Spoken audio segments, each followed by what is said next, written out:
हरे कृष्णा, राधे राधे। कल हमने गीता का चौथा अध्याय सुना था।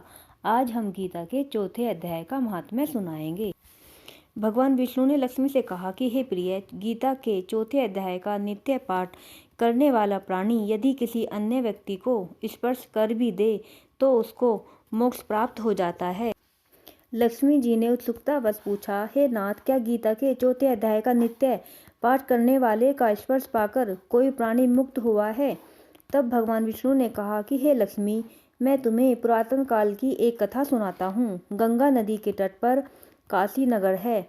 वहाँ एक मुनि का आश्रम था। वह नित्य प्रति गंगा में स्नान कर गीता के चौथे अध्याय का पाठ किया करते थे। तपस्या ही उनकी सबसे बड़ी पूंजी थी।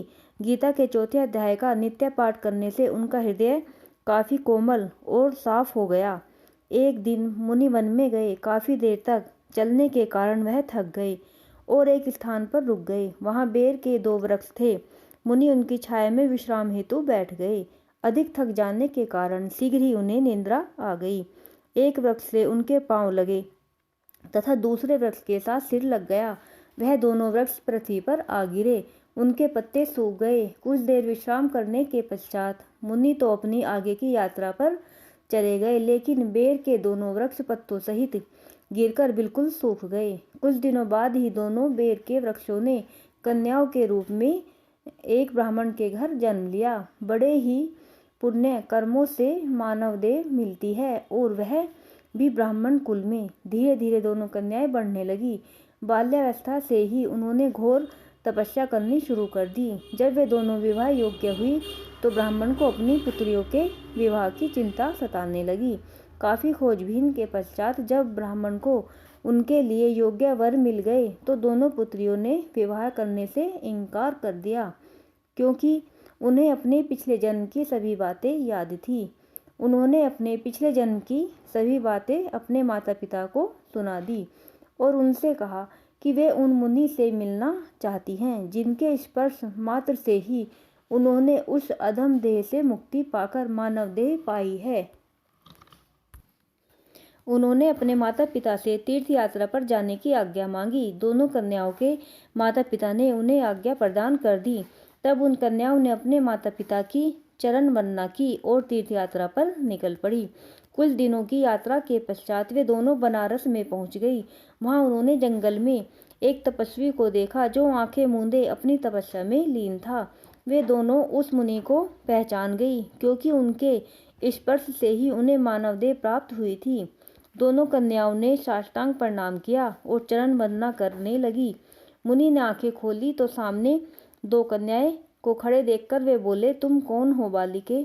तब उन कन्याओं ने अपना परिचय देते हुए कहा कि हे मुनिवर, जब आपने हमें देखा था तब हम अधम देह में थी।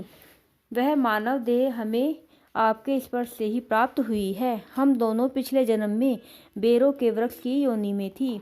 एक दिन आप वन में आए थे और बहुत थके हुए थे। शायद छाया में कुछ देर विश्राम करना चाहते थे, अतः आप बेर के वृक्ष की छाया में आकर बैठ गए। आपके लेटते ही बेर के एक वृक्ष से आपका सिर लगा और दूसरे से आपके चरण लगे। उसी क्षण हम बेर के उस वृक्ष की योनि से मुक्त हुई और एक ब्राह्मण के घर में जन्म लिया। हम ब्राह्मण कुल में पैदा होकर काफी सुखी हैं। आपकी कृपा और स्पर्श मात्र से हमने सद्गति पाई है।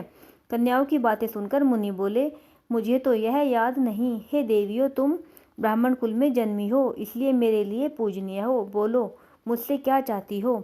मुनि के ऐसे कहने पर कन्याओं ने कहा कि हे मुनि श्रेष्ठ, आप हमें गीता के चौथे अध्याय का फल दान करें, जिसे पाकर हमारा जीवन परमार्थ को प्राप्त हो।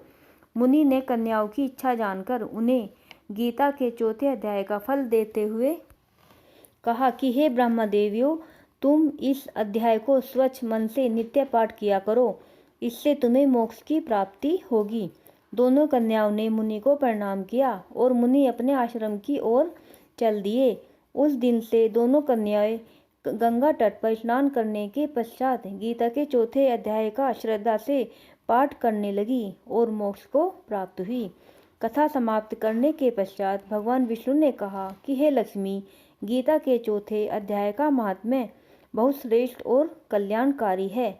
जो प्राणी इस अध्याय का स्नान करने के पश्चात श्रद्धा से पाठ करेगा वह अवश्य मोक्ष को प्राप्त होगा। राधे राधे।